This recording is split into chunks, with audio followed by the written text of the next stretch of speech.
Hello, welcome to day one of Champ Camp, Acing Your Performance Indicators. Today, I'll be talking about what performance indicators are and how to score well on them. So first of all, what are performance indicators? Performance indicators are metrics that allow students to demonstrate their knowledge of a particular skill. They're used both in the written exam and in your presentation, which would mean basically role plays, although they're more heavily emphasized in your role plays. You'll have either 4, 5, or 7 PIs, which are performance indicators, on your roleplay sheet for either principals events, individual series events, or team decision-making events, respectively. You can find more information about these if you go to DECA.org and go to the competitive events tab. For example, I picked out a sample of food marketing. Then you can see on the right, you can look at the guidelines, performance indicators, sample exam, and sample event. The pictures I'm going to show you are going to be from this website and these links right here. So if you want to look for those for your specific event, just go to DECA.org, the competitive events page, and find your event. So I took a picture of a sample event for one of the individual series roleplay events. This is the first page of it. As you can see, the performance indicators are listed near the bottom. There are a few types of performance indicators. Obviously, there are many different ones, but they can be broadly categorized into either explaining type performance indicators or action type performance indicators. So explain performance indicators, those would basically be the first one, the second one, and the fourth one here. They tell you to specifically talk about. So they use words like explain, describe, or discuss, and they want you to actually be talking about those specific things. I'll be going over how to tackle those performance indicators more a bit later, but this is the classification of these types of them. Action PIs are a bit different. They're like the middle one and the last one. For example, demonstrate a customer service mindset. For this one, obviously they don't ask you to explain what a customer mindset is or how it relates to the prompt. They want you to actually implement that into your presentation. So you wouldn't say something like, now I'm going to demonstrate a customer service mindset, because the judges obviously they won't like that because that doesn't really follow the prompt. What you want to do is you can talk about, you can implement it in your solution. For example, you can say, in order to emphasize customer service, we'll be providing complimentary breath mints or something like that, because that way you'll be utilizing that customer service mindset, but you're not just straight up like saying, oh, this is the customer service mindset. It's okay to use those specific words, customer service mindset, but make sure, again, you're trying to implement it in your presentation instead of just being too direct about it. For these types of action PIs, you can also say a customer service mindset is important because blah, blah, blah. That also helps to explain the performance indicator well, although it's not too necessary since the PI doesn't specifically ask for that, but you can use that to pad it up a bit if you don't have too much to talk about. Again, these action PIs are more focused on implementation rather than an actual explanation, whereas the explain PIs are, well, obviously focused on an explanation. Now I'm going to talk a bit more about the explain PIs later. Performance indicators are very important to your role plays because they pretty much make up 70% of your score. So this is a sample rubric, a judge's scoring rubric, which they'll be giving you points based off of. This is the rubric for the event that I put on the previous slide. You can see that for these 5 performance indicators, they're worth 14 points each out of 100, so that's 70 out of 100 or 70%. That's a huge portion of your score. So you want to make sure that you're talking about each one of these. Sometimes people may think that if they don't have enough time in their prep time or in the presentation to talk about each one of them, they can just talk about most of them, like 4 to 5, and they'll be okay. But that's not a very good habit to have, because you want to at least mention or talk about each performance indicator a little bit. Even if you don't know exactly what it means or how to answer it, you can try to come up with your best response based on the context given and what you know. You always want to at least answer it a little bit, because even if you don't answer it well, you may go in the below expectations category. That's still 5 to 8 points instead of 0 points if you don't mention it at all. So again, you want to talk about each one of them. It's okay if some of them you know better than others and you spend more time on, but don't skip over any of them. Performance indicators are broken down into 3 different tiers. So the first tier performance indicators, they're known as the business admin core performance indicators, or tier 1, and they apply to, well, every single event. So no matter what event you're doing, principals events, individual series events, team decision making events, all of these will share these tier 1 performance indicators. Those performance indicators are based off of general business knowledge, not specific to any one career cluster or role play scenario. Principals events only use these tier 1 performance indicators, but all roleplay events utilize them as well. Next up, the tier 2 performance indicators. These are used for both individual series events, team decision-making events, and also the exam for the integrated marketing campaign events. Basically, if you're doing an exam based on any of the career clusters, so marketing, hospitality and tourism, finance, so on and so forth, they're going to include the tier 2 performance indicators. For the principals events, they only use the tier 1 performance indicator for the exam and the role play. But anyway, so these 3 events that I just mentioned that have tier 2 performance indicators, again, they're specific to the career cluster. So if you're doing a marketing event, for example, automotive services marketing, those will include the marketing tier 2 performance indicators. And then tier 3. So these performance indicators are only for your individual series events.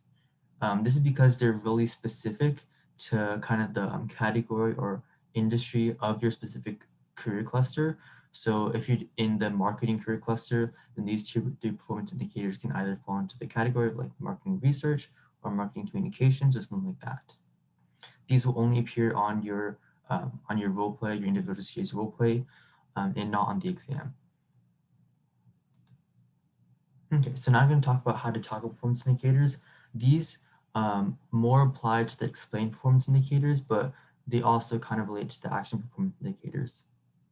So not every explain performance indicator or every performance indicator in general can directly apply to this acronym, but it kind of provides a general outline of the things you want to talk about in each of your performance indicators. So first, you want to define what the PI is, then you want to explain how it influences your situation, connect it to your solution or reasoning, and then you want to go above and beyond. So as you may notice, the first letter of these spell an acronym of DECA, so that's how you can kind of help remember it. So I'll give you an example of how you can utilize the strategy. So let's say your performance indicator was explain the nature of channels of distribution. So for the define, I could say channels of distribution are the paths through which businesses, including producers, intermediaries, retailers, wholesalers, and more, through which a customer or end buyer obtains a product. Then for the explain how the performance indicator influences the situation, obviously this will depend on your prompt, but for example, I'm just gonna utilize some random prompt that I made up. So I'm gonna say, our business, Washington's Apples, grows our apples ourselves and then directly sells them to our customers, which means we have a direct distribution channel. Now for the connect the PI to your solution / reasoning, obviously this again depends on your specific prompts and your solution or what you're trying to say to apply to what you have to do for this role play. So again, what I'm about to say isn't specific to this one performance indicator because it relies on the prompt. So I'm going to say, in order to improve our brand presence, we will be expanding our channels of distribution by selling online through an e-commerce platform to reach a greater market of customers. So again, this connects it to my solution, which is utilizing different channels of distribution, and it connects to the performance indicator because, well, the performance indicator is about channels of distribution. And next, for the above and beyond point, this is a bit more complicated than the other points. I can't really give you a direct example here because it really depends on the whole situation and the context of role play as a whole, but I'll talk about how to get this point a bit more on later slides. So to get this above and beyond point, there are a few strategies you can use. So first of all, the above and beyond point, again, it's not a specific point on the rubric. It's just a strategy to help you try to get as many points as you can because on individual series events, your performance indicators will be from 0 to 14 points. For team decision making, it's a bit less. For principals, it's a bit more. But there's a large range of scores you can get for each performance indicator for whatever event you're doing. That means that this above and beyond point can really help you stand out from your competitors because a lot of them will be able to define it and explain it and connect to their solution. But to get this, to get the full points or as many points as you can, you want to utilize an above and beyond approach to stand out from your competitors. So some strategies you can use are to use real world events and examples. So this can include like past industry events or marketing research or statistics that relate to this prompt. In a traditional roleplay setting, you won't be able to like research these um, during your prep time. So these are mostly helpful for individual series events because these events are more specific to one particular like business or industry, like food service marketing or hotel and lodging management. Whereas principles events are extremely broad, like principles of marketing. Well, marketing is extremely broad and huge, and it's hard to come up with specific examples for any scenario presented because they can come up with a whole different scenario, a whole different array of scenarios. But it's still helpful to find research on, for example, marketing if you're doing principles of marketing. It's just that it's much easier and you'll be able to get more specific examples for these individual series events. You can use unique or nuanced takes based on the information provided. So this talks about when they give you your prompt, it's pretty long. It's like 1 or 2 or even 3 pages, and you might most competitors might miss 1 or 2 details in there. And basically, what this bullet point means is that you want to try to utilize this information and think in a unique way that make you stand out for your competitors. So there may be some specific detail or some specific thinking strategy that you may use to come up with a different approach or reasoning based on your solution. Because every role play uh, they usually ask you to come up with a solution or to analyze something, and there's never one correct approach. There's no one correct answer or one choice that's correct and the others are incorrect. It's all based on what you can explain using your knowledge of these business concepts and your reasoning of it using the performance indicators. So if you're able to pick one of the lesser chosen options that you're still able to defend well and explain well using specific details, then you can make your roleplay stand out. Out of the box ideas. So this means thinking of something that the prompt doesn't provide in order to make this performance indicator stand out. So for example, I did a roleplay recently. It was regarding marketing communications, and we had to choose an event. There are 3 options in order to like a local community involvement event. So for my event, I obviously gave like reasoning and justification based on the details they provided, but I also added another aspect to that event that they didn't mention in the prompt that I suggested we can implement in order to improve the overall effectiveness of this idea. And although this wasn't stated in the roleplay, they didn't tell me that this is an option. I came up with this idea because it would help me answer these performance indicators and it would help my roleplay stand out. Okay, graphs or visuals. So visuals can come in a very, very large set of forms, and this can be anything from like graphs and charts or advertisements or a SWOT analysis or anything like that. But using graphs or visuals can help your performance indicators stand out instead of just saying it and speaking it to them. Because although judges will be hearing the word just saying, a lot of people, they'll be having a lot of different competitors that are explaining these performance indicators over and over to them. So trying to utilize a graph or some kind of visual to emphasize your point can help you stand out from your other competitors. And one of the last strategies is to use business terminology and vocabulary. There's a huge variety of different vocab terms you can use that you probably learned in your CTE class, or you can like search up on Quizlet, like marketing vocab or entrepreneurship vocab, and there are tons of different sets out there with lots of information that you can find. But I listed some general type of vocab that can apply to pretty much any career cluster that also appear on your exams. If you want to implement these into any of your role plays, they can help you stand out because they show that you know a lot about business in your specific career cluster because you're using these specific business terms. Okay, and now when you're studying for performance indicators, there are a few approaches you can take. Obviously, the best way to study for performance indicators in any role play is to practice and practice and practice and practice. And when you're practicing, you don't want to just practice and not reflect on it or not get any feedback. If you keep practicing the wrong way, you're never going to improve and you're just going to keep doing the wrong thing over and over again. So you may want to record yourself doing a role play and watch it afterwards and score yourself and see anything that you're doing wrong or comment on what you're doing right so you can make sure you do it the next time. Or you can practice with a partner or a set of partners if you're both doing team events. You can take turns being the judge and being the participant and do your role play to the other person.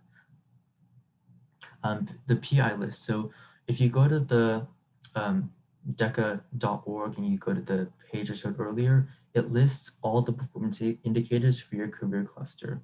So let me go to the previous slide right here. So if you look on the right where it says performance indicators, if you go there and you click on that, it will give you the complete list of every single performance indicator for your career cluster. So if you want to prep for these, you can take a look at these, you can read them, you can come up with some sample ideas, responses, vocab terms you want to use for any of these performance indicators. And there are a ton of them, like there's a huge list and you won't be doing every single one of them. You'll only have a few for a specific role play. But you want to try to at least look through it before you're going into competition. You don't have to like write an essay on each one of them, but just try to be aware of them if you want to study for those. Quizlets, like I mentioned earlier, they're a great way to learn vocab for these terms, and they can also help you with your specific performance indicators because if they have a term in there you don't know, like if you didn't know what channels of distribution were for the performance indicator I talked about earlier, you can search that up and there's plenty of quizzes out there with information regarding those. So those are a great source of information that often contain like other performance indicators or other vocab terms that may be useful that you didn't search up, but that will still help you. And lastly, so for district, they released the list of instructional areas for your role play beforehand. I took a screenshot and copy pasted them here below. So these are going to be the instructional areas for your role play, which you should have already chosen. So for example, if you're doing food marketing services, FMS, you can look on the one on the right where it says FMS scenario 1 and FMS scenario 2, since you know 2 role plays. So let's look at the first one for now. Let's say you want to study for the first one anything at economics. So what you would do is you would go to the DECA.org website, like I mentioned earlier. You would click on that link, you go to list of performance indicators, which I pulled up here, and you can just search up using Command F or Control F, depending on whether you're using a Mac or Windows, and you can just search the term like economics. Okay, so here you can find the Tier 1 economics performance indicators and some Tier 3 economics performance indicators. All your performance indicators for that role play are going to come straight from the performance indicators right here under economics and above over here with economics. So this will help you save a lot of time studying if you're planning on using these for districts. They won't have these for state and international, so you can't rely on those for that competition, but these are still helpful for the upcoming conference in January. Okay, that concludes today's episode of Champ Camp. If you have any questions, feel free to reach out to us on our Instagram or YouTube or any platforms, and stay tuned for tomorrow's Champ Camp video.